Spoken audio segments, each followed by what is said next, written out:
है।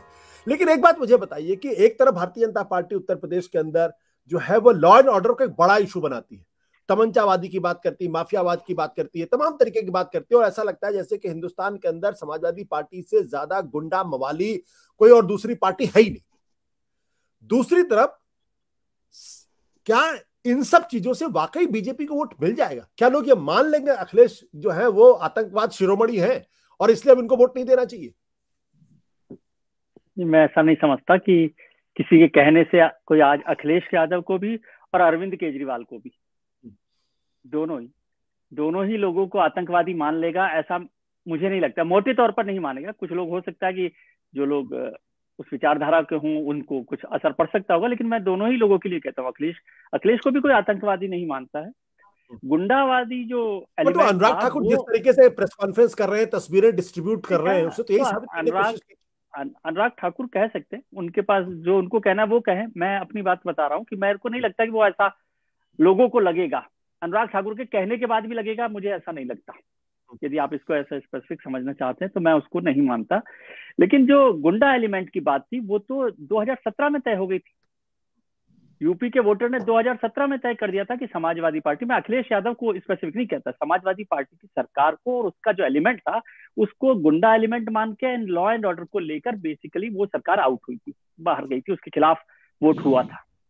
और इसीलिए Bharatiya Janata party bar bar law and order को अपना मसला बनाती रही, अपना मुद्दा बनाती रही, और उसी पर वो लड़ाई लड़ रही है।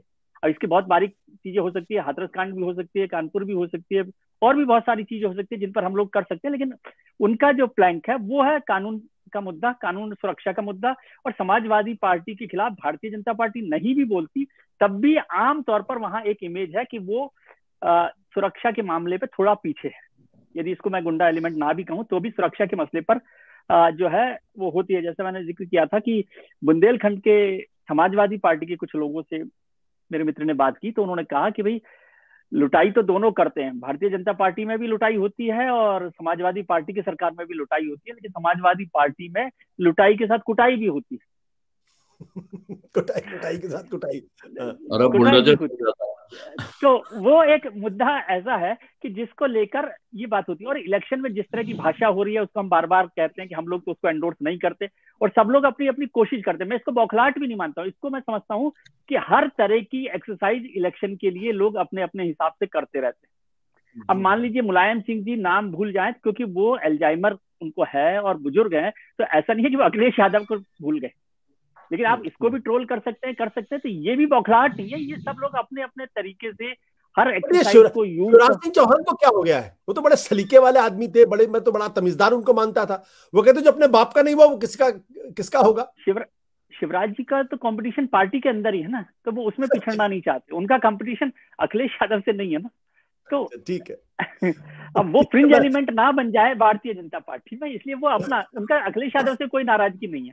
जी आप बहुत जबरदस्त टिप्पणी आपने कर दी कि शिवराज सिंह चौहान भारतीय जनता पार्टी में फ्रिंज एलिमेंट ना बन जाए, इसलिए उनको भी अपनी बातों में आप मतलब that was the quote of the day और मैन ऑफ द मैच आज आपकी है। शिवराज सिंह चौहान पार्टी के अंदर फ्रिंज एलिमेंट ना बन जाए, इसलिए उनको इस तरीके के भाषण देने की जरूरत पड़ती है। बट राजू विलियम जी, ये मुझे बताइए कि जो कुमार विश्वास ने कहा है, क्या उसका कुछ असर चुनाव में दिखाई पड़ा या नहीं दिखाई पड़ा? प्राइम मिनिस्टर भी उसको कोट कर रहे हैं, राहुल गांधी भी उसको कोट कर रहे हैं, चन्नी ने चिट्ठी लिख दी अमित शाह को, अमित शाह ने कहा मैं जांच करवाऊंगा। मतलब ये क्या लग रहा है कि उससे बड़ा आतंकवादी तो कोई दिखाई नहीं पड़ता मुझे अरविंद केजरीवाल से, अगर उन लोगों की बातों को माने तो। आशुतोष जी, आपने ये सवाल मुझसे पूछ लिया है, और सच जानिए मेरे जहन में यही था कि आशुतोष जी जब मुझसे सवाल पूछेंगे तो ये पूछे तो मुझे अच्छा लगेगा बताना। तो कुमार विश्वास का बयान जो है पंजाब को यूपी के साथ जोड़ता है, यूपी के चुनाव के साथ जोड़ता है। मैं आपको बड़ी एक दिलचस्प ऑब्जर्वेशन है, सिमरनजीत सिंह मान, ठीक है जी, हालांकि वो पार्लियामेंट्री डेमोक्रेसी में विश्वास रखते कि इसके थ्रू ही, लेकिन सबको पता कि उनका क्या स्टैंड है खालिस्तान के इशू पे। वो अमरगढ़ से चुनाव लड़ रहे हैं, ये लुधियाना के पास संगरूर डिस्ट्रिक्ट के बॉर्डर पे। 5 बजे तक की वोटिंग में वहां पे 72% पोलिंग हुई है। मैंने जितनों से भी बात करी है आज भी और उससे पहले भी, क्योंकि घूमते हैं बात करते हैं, तो कह रहे कि जी सिमरनजीत सिंह मान जीत सकते हैं। उसमें एक दो वजह है। एक तो ये वजह है कि अभी रिसेंटली 2-3 दिन पहले बड़ा एक निधन हुआ, दीप सिद्धू, जिनको 26 जनवरी पे जो किसान आंदोलन में उनका निधन हो गया।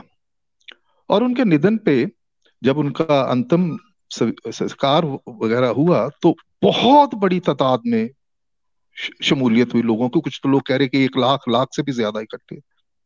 और सिमरनजीत सिंह मान, उन्होंने उनको एक तरीके से अडॉप्ट कर लिया है।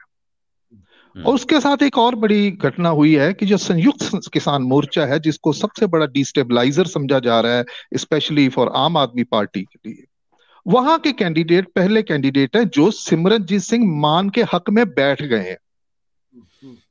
अब आशुतोष जी, ये जो कुमार विश्वास जिसको डैमेज कर रहे हैं कि ये खालिस्तान वाला है, वो तो सिमरनजीत सिंह मान को रास आ गया। हालांकि तो होना नहीं चाहिए था, ये तो फायदा देना चाहिए था। तो भाजपा जो कंबाइन है अमरगढ़ से, जो भाजपा अमरिंदर सिंह का पंजाब लोकतांत्रिक कांग्रेस है, और संयुक्त जो अकाली दल है जिसमें ढींडसा है, पुराने कदावर अकाली नेता है, डायरेक्ट बेनिफिशियरी तो वो होने चाहिए थे कुमार विश्वास के बयान से, लेकिन हो रहे हैं सिमरनजीत सिंह मान। सो ये अलग बात है। तो अब मैं इस बात पे थोड़ा सा आऊंगा कि ये जो मल्टी कॉर्नर कॉन्टेस्ट है पंजाब में, इसमें मुझे लग रहा है कि जो ओवरऑल परसेंटेज है उसकी बजाय जो कंस्टिट्यूएंसी टू कंस्टिट्यूएंसी जो पोलिंग परसेंटेज है वो बहुत मायने रखती है इस बार। क्योंकि जो एक तो 5 कॉर्नर्ड है, दूसरा है कि इतने ज्यादा फैक्टर्स हैं जो एक कंस्टिट्यूएंसी को दूसरी कंस्टिट्यूएंसी से भिन्न करते हैं। मैं आपको थोड़ा सा इसमें परसेंटेज जो 5 बजे की है, इलेक्शन कमीशन की परसेंटेज फिगर है, वो मैं आपके साथ शेयर करता हूं। मैंने 5 बजे की जो परसेंटेज है उसको मैं इसलिए ले रहा हूं कि उसके बाद भी अगर जो होगी तो वो उस मेरे एनालिसिस को पुख्ता ही करेगी, क्योंकि वो परसेंटेज नीचे नहीं जाने वाली, ऊपर ही जाने वाली है। तो जो मेरा एनालिसिस से 60% पे है, वही 65 पे भी कायम रहेगा, ऐसा मुझे लग रहा है। वो ये है कि जैसे चमकौर साहब है, मुख्यमंत्री चन्नी की सीट है, वहां पे 68% हुआ है। और वहां पे शुरू से ही लोगों में ये बात जा रही थी कि किसी से भी बात करो, वहां पे जाएं विजिट, वो कह रहे चन्नी साहब हार रहे। उसके बाद एक बड़ी के दूसरी सीट जिस पे लड़ रहे हैं ये, वो है भदौड़, वो मालवा में है।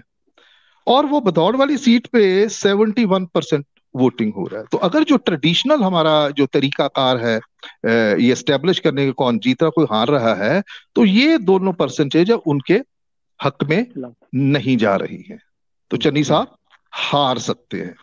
दूसरी बात में बड़ी अलग सी बात है, दिड़बा जहां पे हरपाल सिंह चीमा जो लीडर ऑफ ऑपोजिशन है इस वक्त आम आदमी पार्टी के, वो वहां के सिटिंग एमएलए है, और वहां की वोट परसेंटेज जो है वो 71% है। वहां पे मुझे इस बात से लग रहा है कि दिड़बा से एलओपी जो है वो भी शिकस्त खा सकते, क्योंकि वो खुद मान रहे हैं, आज से महीना पहले जो उनसे बात हुई, कि उनके खिलाफ एक माहौल बन रहा है कि वो तो आम आदमी पार्टी के थे, वो तो लोगों के थे, लेकिन वो रहे नहीं। और वहां पे अब लोग जो हैं उस इलाके में, वो ये नहीं देख रहे कि ये लीडर ऑफ अपोजिशन भैया, इनका तो पार्लियामेंट्री अफेयर्स का काम है, इनको बिजी रहना है। तो वहां पे ये बड़ा डिफरेंट कारण है उनके हारने का।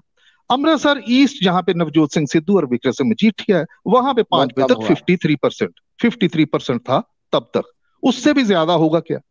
अब वहां पे क्या है कि वहां पे एक तो सिद्धू साहब कदावर नेता है, दूसरी बात है कि मजीठिया साहब एक नया फैक्टर है।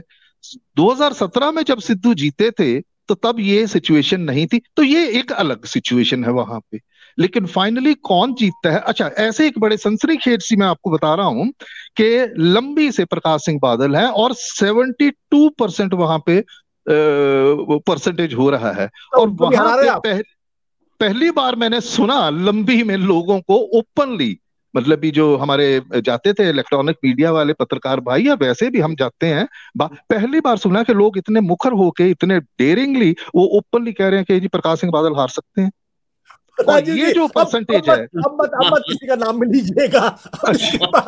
उसके बाद सुखबीर बादल पे आ रहा हूं मैं अभी। सुखबीर बादल जलालाबाद है, वो 71% और सुखबीर बादल सिटिंग एमएलए और 71% पोलिंग हो रही। मेरा कहने का मतलब ये है कि जो ओवरऑल परसेंटेज है उसकी बजाय मुझे बहुत ये दिलचस्पी का मुझे रहेगा कि भाई अलग अलग सीटों पे कैसी कैसी जो परसेंटेज हुई है, और उसके हिसाब से तो बड़े बड़े दिग्गज गिरने वाले हैं, मुझे ऐसा लग रहा है। और मैं दूसरी बात, जब पहले मैंने बात कही कि जो आम आदमी पार्टी, एक मिनट, आम आदमी पार्टी ओवरऑल परसेंटेज के लिहाज से मैं क्यों फ्रंट रनर मान रहा हूं, उसकी वजह यह है कि पॉपुलर परसेप्शन में यहां पे हो रहा है कि आम आदमी पार्टी को सभी पार्टियां घेर रही हैं।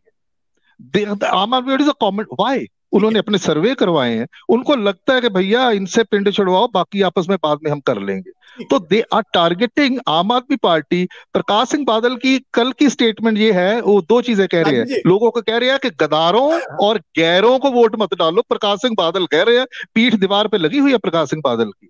अमरिंदर सिंह एक कचड़े को दान कर रहे हैं, वो कह रहे हैं कि अब काली माता बचाएगी हम, और हो सकता है उनकी आस्था है, वो हो जाए तो कुछ कह नहीं सकते, लेकिन ये क्या चीजें बताती है। आपको मुझे रोकना पड़ेगा, लेकिन जो आपने एनालिसिस की है, अगर ये सच हुई तो बड़े बड़े लोग हारने वाले, और बहुत सारे लोग एब्सोल्युटली लोग। और एक मैं चीज और आपको, एक और चीज छोटी सी चीज वाजे कर दूं कि बहुत लोगों को ये है कि जो अर्बन हिंदू है, ये जो कुमार विश्वास, ये टेररिज्म की बोगी है कि शायद अर्बन हिंदू है जो वो बीजेपी की तरफ जाएगा।